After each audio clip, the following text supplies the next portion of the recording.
Okay, so in this video, we're going to talk about Newton's law of gravity. Okay, this extends beyond the gravity that we refer to in like free fall and kinematics. This is to understand the theoretical framework of the gravitational pull between two objects. So Newton determined that the force of gravity depends on two things. The first is that it is proportional to the product of the masses. So essentially, the more mass an object has, the more gravitational pull it will have.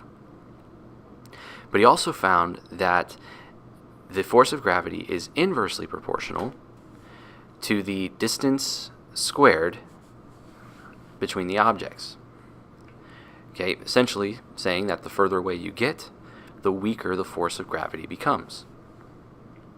So as an equation, we can write the force of gravity as a product of masses divided by the square of the distance between them.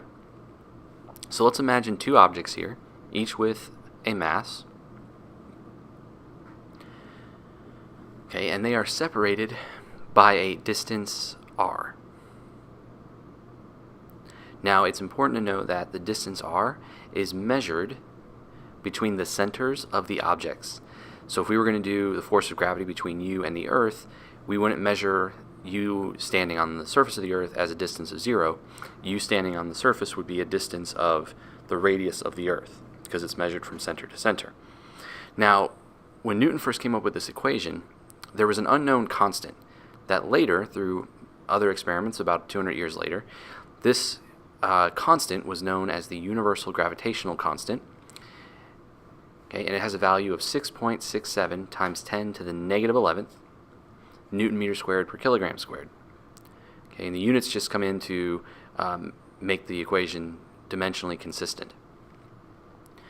Okay, so when we're looking at the two objects and they're exerting gravitational forces on each other, first, by Newton's third law, these two forces have to be equal.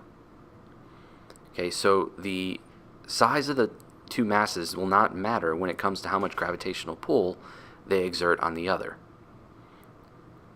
Okay, so that was kind of like what we mentioned before, where the Earth pulls on you and you pull on the Earth. The forces between are the exact same. Okay, so this means that the force of gravity, just like all forces, is a vector. And we write it as a vector as negative the gravitational constant times the product of the masses divided by r squared, and then we put it in the direction of r. So we write r hat here. So a couple things. The negative sign is because gravity is an attractive force. And the r vector means that instead of saying I hat or j hat, r hat means a direction that points along a radial line. So essentially outward from any direction.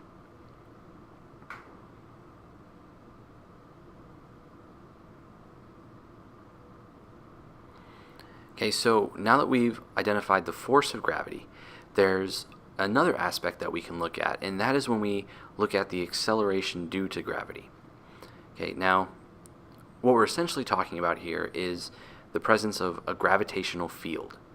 Okay, if I've got the Earth here, or just some large body of mass, there's a gravitational field all around this object.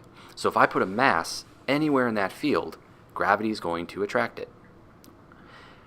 Okay, so there's a couple things to understand from this. You'll see here that I put the mass not quite on the surface, but close to it. Now, it's important to understand that no matter where you are on the planet, if you're at the top of the highest mountaintop, when you zoom out to see the entire curvature of the planet, you can't really see the top of that mountain. Therefore, even when you're standing on the surface or on the peak of a mountain, you're still really just standing at the surface of the Earth. We notice the height difference, but in terms of how big the Earth is, it's not that much bigger. So when we say an object is near the surface, okay, that means it's so close to the surface that any extra height from the surface is irrelevant, and you're pretty much located one radii away from the center. So if we look at this object and we do a free body diagram for it, the only force acting on it is gravity. So Newton's second law, that would mean gravity is equal to ma. And when we write out the force of gravity equation, we see that the m's cancel, and we're left with this expression. the constant of gravity times the mass of the Earth divided by the radius of the Earth squared. Okay, and this formula is what we refer to as the acceleration due to gravity. Okay, you might also, in terms of a problem, this might be referenced as the strength of the gravitational field. All it depends on is the mass of the planet and the radius of that planet squared. So if we try an example using Earth, so the mass of Earth is 5.98 times 10 to the 24th kilograms. The radius of the Earth is about 6.38 times 10 to the 6 meters. So if we wanted to calculate the strength of the gravitational field of Earth near the surface, okay, we're going to plug in all of our numbers.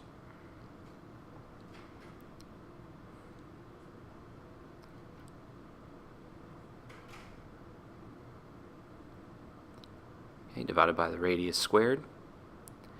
Now, when you crunch this out, you get a value of 9.799 meters per second squared.